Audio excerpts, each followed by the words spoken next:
radiometric dating is absolutely valid.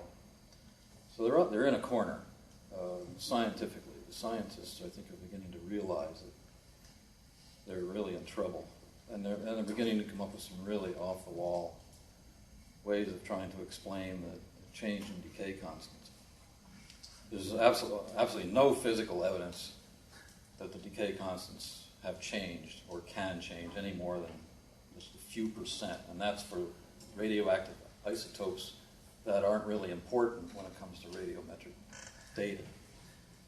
So that's one item. I'm not sure what I should add to that, really. We obviously did add the parts dealing with the biblical work just to show up front that we weren't trying to sneak that in the back.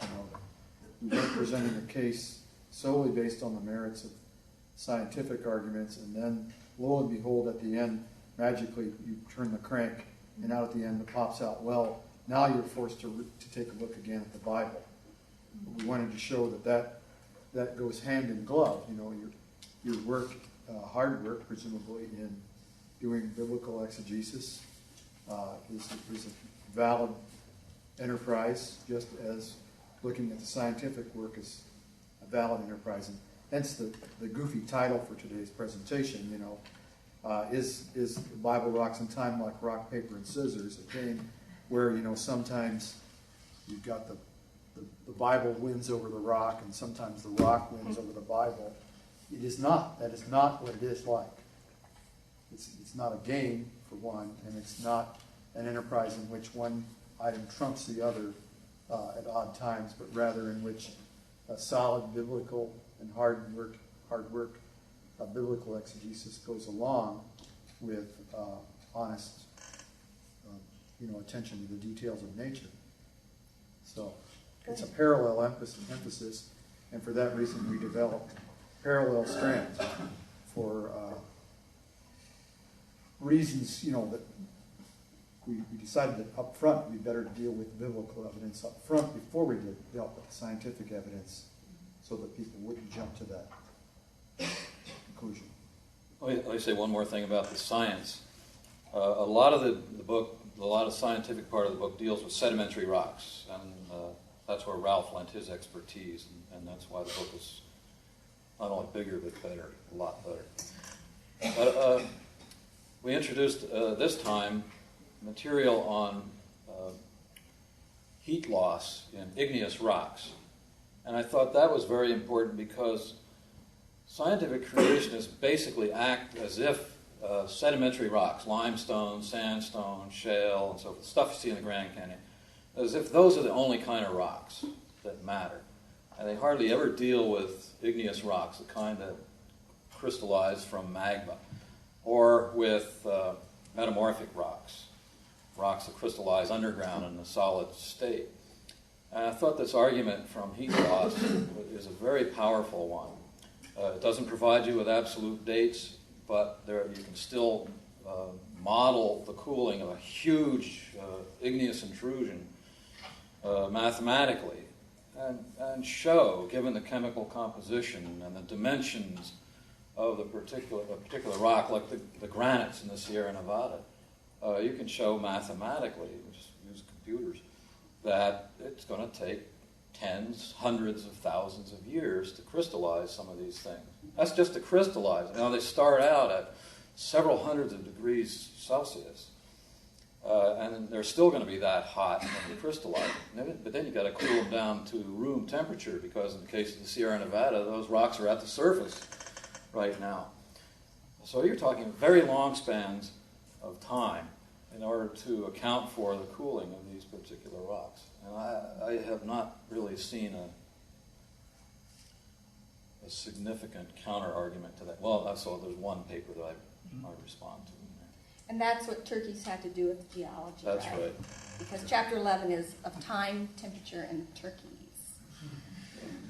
One thing that we do, we take more time to do in this book as well, is to, in a deliberate manner, dissect some of the argumentation styles employed by young Earth creationists, and give cases where we walk through the way that they build an argument up, oftentimes using secondhand reports, not bothering to consult the original scientific literature or bothering to look at a rock, either way, and then taking a popular account out of a newspaper article, for example, and then building an argument based on attacking a newspaper account. So we go into great detail just to show how sad some of the argumentation is. Yeah, there are a lot of those Yes. kinds of case studies. That's right. In here. Yeah, the Compressed Air magazine, for example. Compressed Air magazine. Yeah. 100%. I'm going to compress my third question into the last thing that I wanted to ask you about. If you wanted to reclaim the word creationist, you talk in your in the preface. You said, "The issue of the Earth's antiquity may seem to be little more than an interesting intellectual exercise that has little immediate bearing on one's life. But we point out that this issue can have profound spiritual consequences for the Church of Jesus Christ, for the individual Christian and the non-believer as well." And throughout this book, it's not just in a single spot, but throughout this book, I notice lots of positive claims that not to acknowledge the age of the earth is ingratitude. Absolutely. That there's a praise and worship. You use the word fun fairly frequently, and it's in the context of doxology, the fun of tensions, the fun of science. And I wonder if you could talk to sort of two things here, and then we'll have a few minutes for questions from the floor. But one is about your own sense of praise and worship and sort of spiritual growth as you do your work. And the other, whether there are sort of larger ways that those of us who are in other disciplines, ways that you could model for us Christian scholarship, Christian pedagogy, as you've been working on it these many years. So maybe talk both about those things. Can I say something about gratitude? Thanks. Let's suppose that you, Sue Felch, are a product of the work of numerous teachers through your life, and that you were nurtured by loving parents who were nurtured by loving grandparents who were nurtured by loving grandparents, all of whom interacted in communities of human beings, many of whom included instruction, let's say, by grade school teachers, high school teachers, and such. And then someone comes up to you and says, "Well, believe it or not, Sue, you were created 5 minutes ago, and all of those other people that you claim to be beholden to never existed. They never existed." I think the proper response would be, you bet they did exist, and I owe them a tremendous debt of gratitude. And in the same sense, God has acted through long periods of time, do all kinds of things, including, we make the point here, stocking the earth with all sorts of culturally useful notions. And then it's hard work to extract those culturally useful items.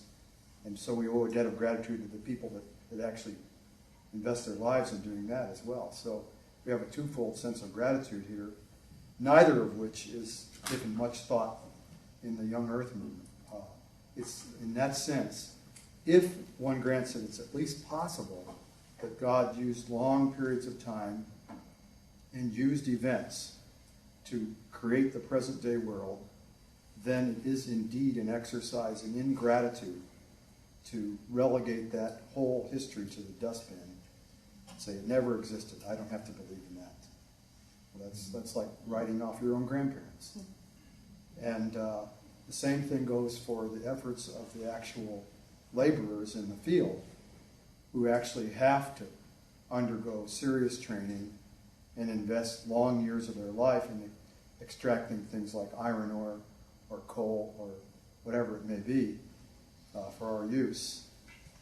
And those people who are actively engaged in that, they don't dare waste their time in speculating about things that never were. They have to deal with reality. So there's two senses of gratitude there